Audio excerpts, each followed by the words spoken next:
Hello and good afternoon. My name is Angela Bowie, and I'm the proud principal of Mary Church Terrell School. On behalf of the Cleveland Metropolitan School District, our students and staff, I want to welcome everyone on this joyous occasion. Our school has been renamed for a woman who first made her mark on America in the 19th century. But the lessons and values she teaches us are as relevant as ever. Mary Church Terrell was a lecturer, educator, and activist who stood for racial equality and women's rights. She fought against Jim Crow laws that legalized segregation and for a federal anti-lynching law. Her successful work in desegregating Washington, D.C. restaurants helped pave the way for the Supreme Court ruling that desegregated America's public schools. We couldn't ask for a better role model. So, welcome to a school where we will work to preserve Mary Church Terrell's spirit. We hope you enjoy and always remember this ceremony. Now, I am pleased to introduce our district's Chief Executive Officer, Eric Gordon.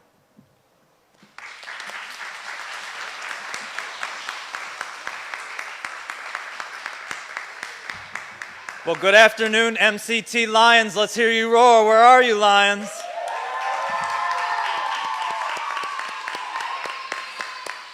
I am so glad to be here with you today for the official ribbon cutting of Mary Church Terrell School. In just a few minutes, we have a short but important program to celebrate and commemorate this important moment. I just briefly want to say thank you to all of the people, our students, our families, our educators, our community members who participated in the community process that the board challenged us to take on to identify the new name of this school. Really appreciate and am grateful to all of you, and we do have a board member here today who will also be able to speak to you. Also want to just take a moment in what's going on historically to say that this is not a cancel culture moment. This is not erasing history, but this is updating. This is learning. We are a learning institution, and so we're taking this as an opportunity to put a new plaque and a new name on this building to talk about why we felt it was important not to erase history as it was, but to update history to reflect the modern values that we hold as a community. And so when you do see the plaques and everything, you will see actually a side-by-side educational piece so that this building is forever teaching us as part of the process that we went through. And we're really proud to have taken that very strategic decision. So with that, I'm going to get out of the way so that we can have a brief but again very important program, and then I will be back with some giant scissors so that we can make this real. So welcome again everybody to Mary Church Terrell School. Let's hear those lions roar.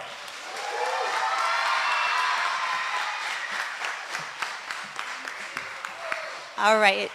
Next, I would like to call up Ms. Valerie Hotchkiss, who is the director of Oberlin College Libraries.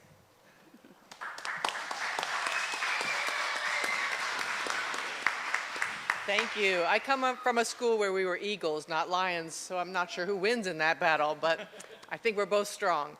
I'm really pleased to be here with you for this celebratory event. Just thank you so much for inviting me. I have always thought that Mary Church Terrell made a pretty good namesake for a library like ours at Oberlin because she was so well read and so persuasive with the information that she could find and understand. But I think she's a pretty good namesake for an elementary school too. As many of you know, she was a teacher, and she's a superb role model for anybody who wants to make a difference in the world. And I know that you all want that and will do it. She was born in the same year that the Emancipation Proclamation was issued, and that's a long time ago.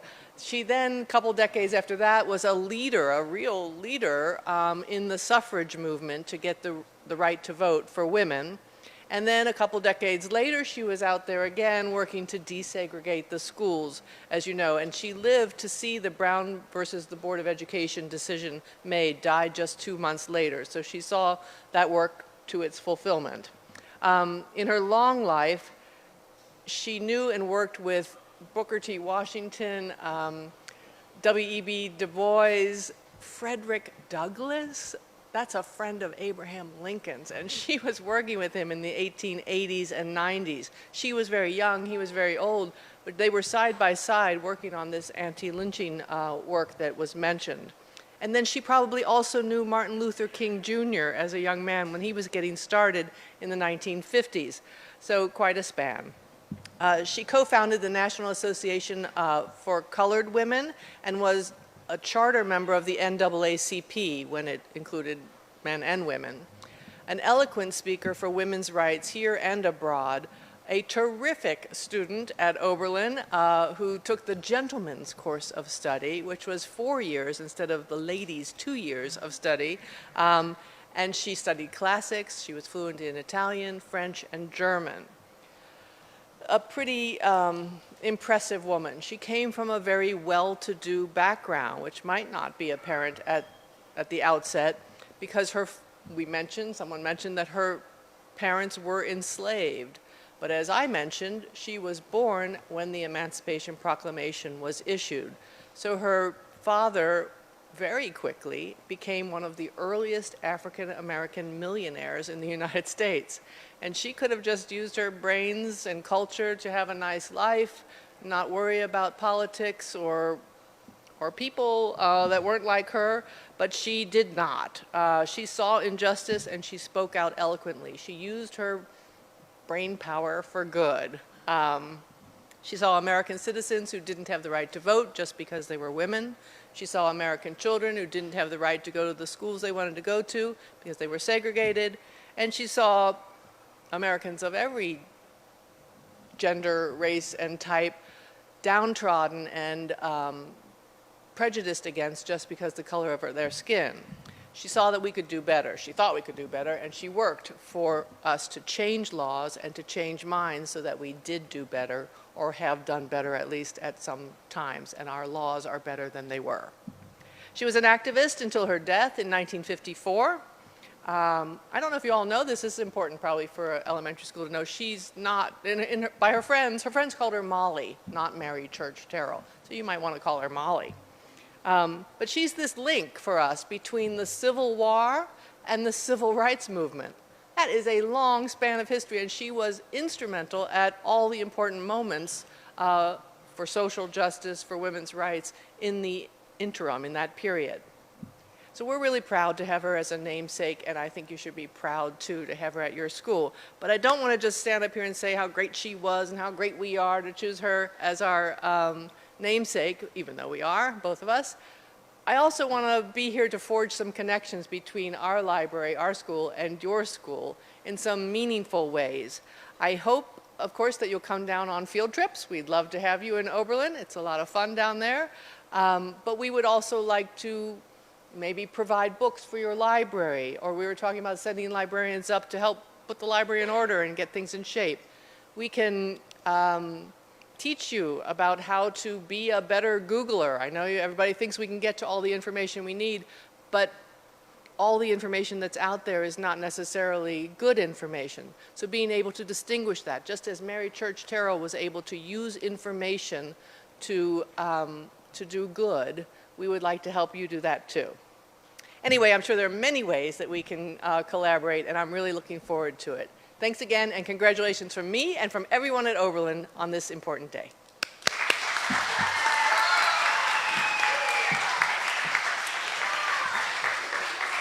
Next, I would thank you, Valerie, and thank you for being here. The Oberlin Library has very graciously loaned us these beautiful banners that explain Mary Church Terrell's life. Next, I would like to invite up Dr. Lisa Thomas, who is on our CMSD Board of Education.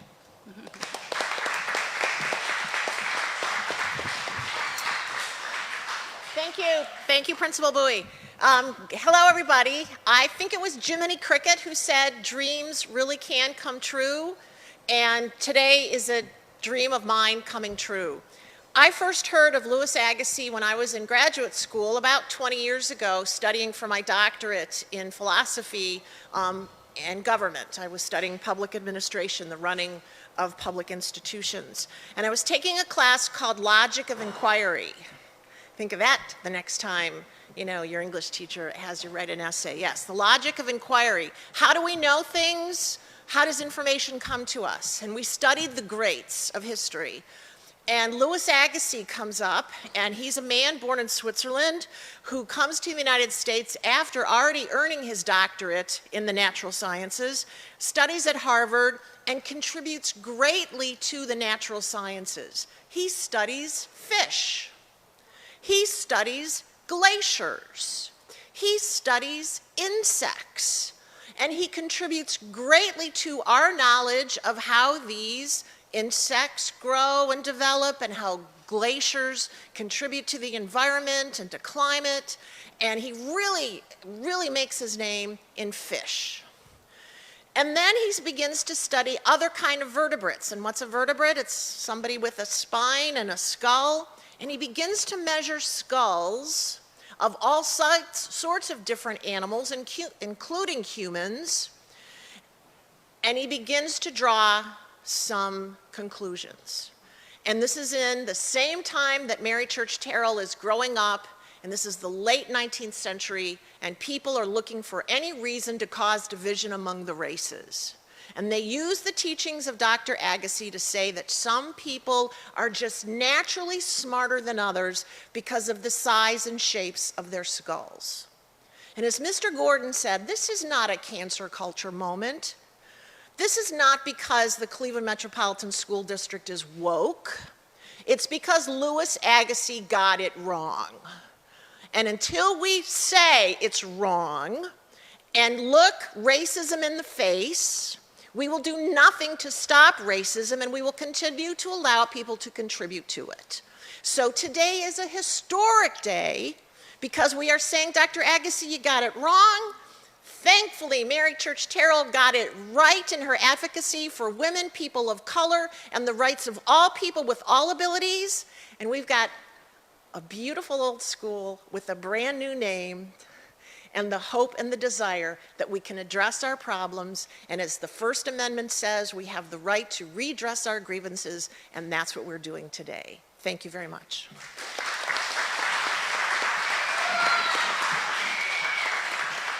Thank you, Dr. Thomas. Next, I would like to welcome up Representative Michael Skindell from the 13th District.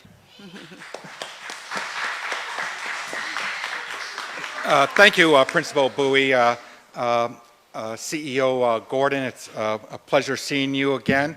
I am State Representative Mike Skindo, so I represent this neighborhood in the Ohio General Assembly in Columbus.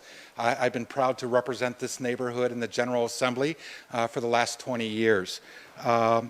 It is a historic day, as Dr. Thomas stated earlier. You know, we learn by example. And Mary Church Terrell set a good example for all of us to learn by. And this is something that is representative in this new name of this school, and we should all be proud. As I stated, I am from the General Assembly, and today, in recognition of this historic day, this day of renaming of this wonderful school, I have brought a recognition from the Ohio House of Representatives. And I'd like to call up Principal Bowie to accept this. And I'm not going to read the whole thing, but just a portion of it. It says, faithful to the ambitious standards of and lofty goal, the Mary Church Terrell School will champion literacy, decency, and good citizenship. From the Ohio House of Representatives, signed by both me and the Speaker of the House, Robert Cupp, I present you this commendation in recognition of this day. Thank you.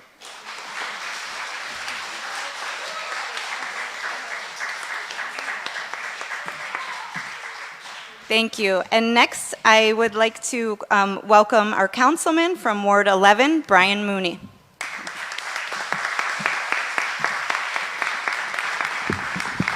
You know, it's good to be here tonight. I'd like to welcome everybody to Ward 11. You know, I did grow up in this neighborhood, as did our state senator, Nikki Antonio, who also grew up near here.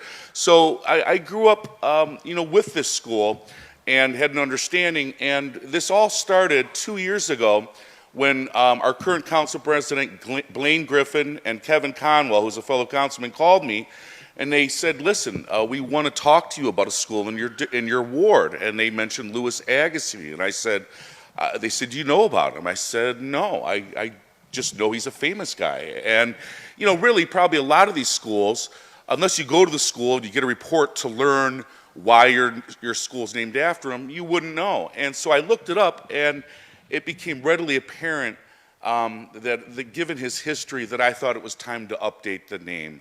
And so then we got together, Cleveland City Council, and we passed a resolution asking CMSD to consider new names to update, among other schools, Lewis Agassiz. And as you know, as Dr. Lisa Thomas said, Lewis Agassiz was a giant of science, and that's not to take away that he was a tremendous geologist, great contributions to glaciers and everything. But as she said, in one area, he had this scientific racist view about views that were then twisted by, among others, the Nazis to pass racial purity laws, and a lot of really hateful people to propagate his views. And so, you know, when I found out about that, we passed it. I said, we have to, I couldn't, you know, this is a diverse ward, Ward 11. We're one of the most diverse in the city, and, you know, in terms of the ethnicity and the backgrounds. And so we had to update it, and I couldn't think of a better person to name it after than Mary Church Terrell. And, you know, I'm also proud that, you know, in learning about her, because I didn't know much about her either, is that she went to not one, but the two proudest progressive colleges in Ohio. You know, not only does Oberlin claim her, deservedly so, because she went there, but prior to college, she went to Antioch College in Yellowstone for some of her primary schooling. And those are two of the most progressive schools in the country with a rich tradition of being very progressive. And so she has that Ohio nexus of not only going to school here and college and being an Oberlin grad, which is near us in Cleveland, but she also taught in Ohio. Her first 2 years, she taught, I believe it was Wilberforce College, for the first 2 years. So she has a real nexus, not just because of her beliefs, but to this area and something that people here can relate to, a fellow Ohioan. And she has a good, internationally known for not only her views for women's suffrage and women's rights, but for racial equality. So I did partake, and I'm glad that the school district, because we didn't know what to name the school after, nor it would be appropriate, we just knew we had to update it. And it took a while for me to explain. Once the residents, they thought this was cancel culture, like, oh, this school's been there forever. And I said, I know. But I said, do you know that these are some of the views he wrote about? And they were shocked. It's just, with the internet now, it's readily available. So with that, I'm very happy that they had a lot of neighborhood input. They had many meetings that I took part in. And I think they found something appropriate we can all be proud of. So thank you.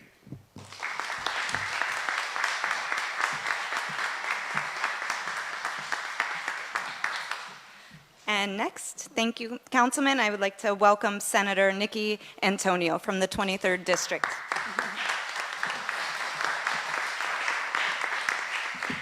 How are you? Good. You still awake?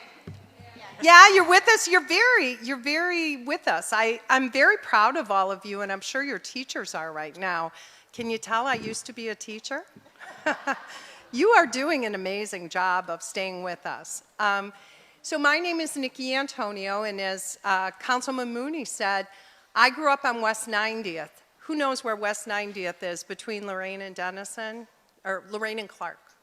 They shifted things around, yeah. So that was my street. And this neighborhood taught me some things. Taught me some good things in that I learned how to navigate all around the neighborhood on my own.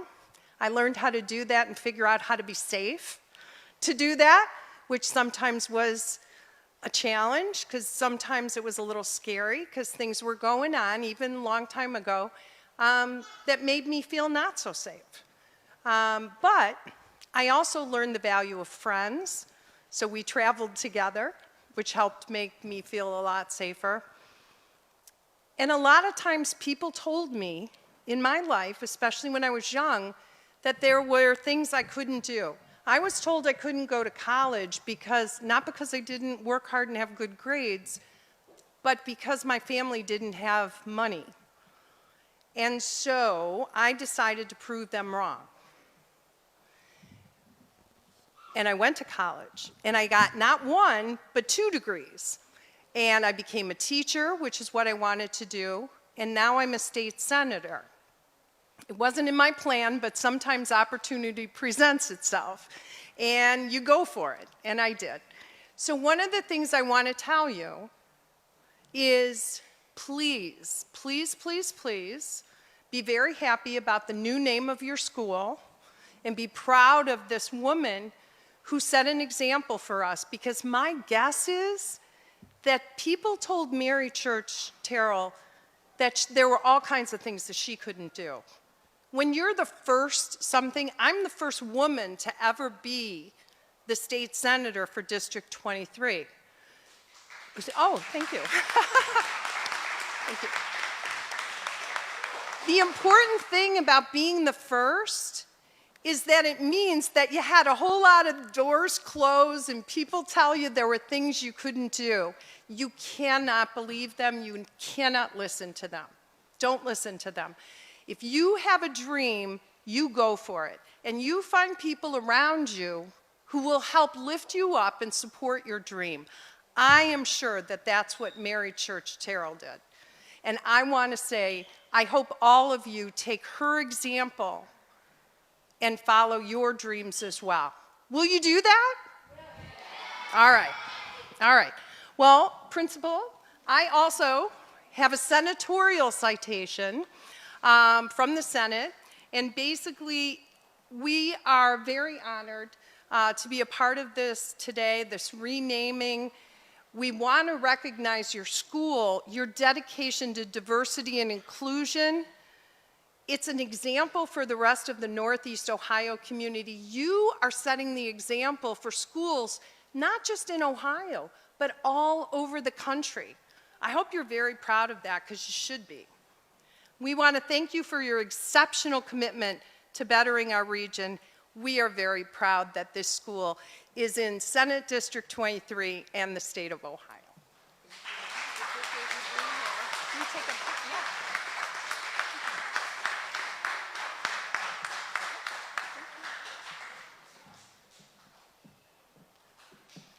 Thank you, Senator Antonio.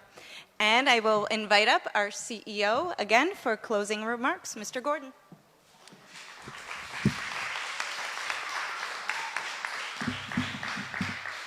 So just before we get to the business at hand, I want to just point out 2 last things.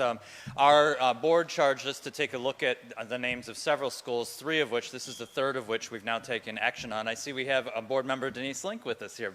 Can we recognize Ms. Link as well? Thank you for joining us today.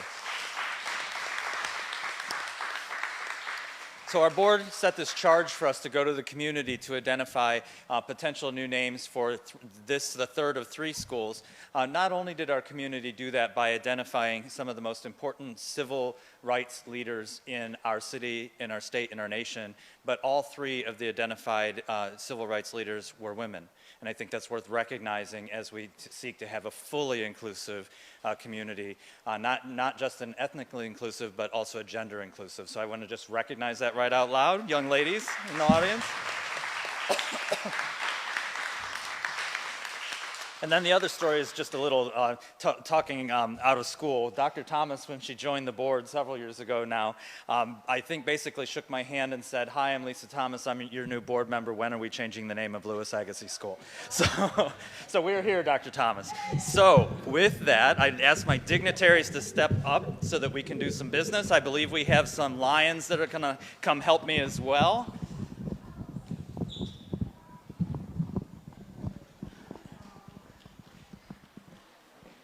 Come on up here, come on up, come on up. You're gonna all line up right here in front of this ribbon, okay?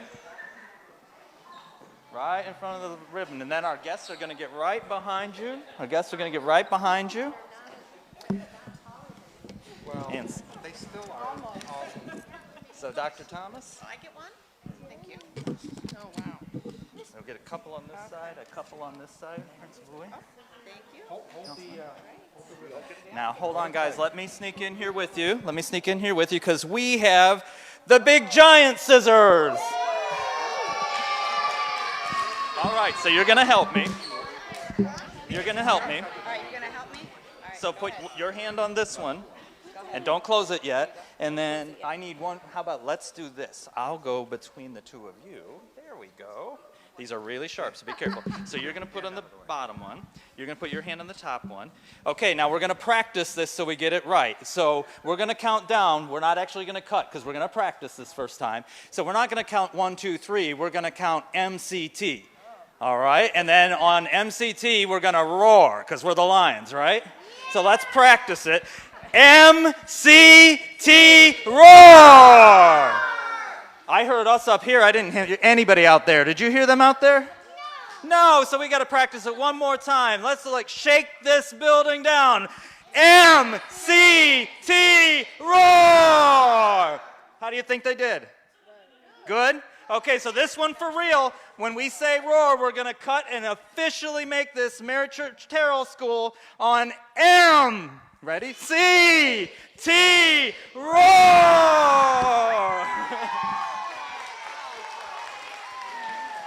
It's official, ladies and gentlemen. Welcome to Mary Church Terrell School. Thank you for joining us. We do have refreshments available, so please stay and join us for refreshments at the end. Thank you all for being here and celebrating with us. Hang on just a second.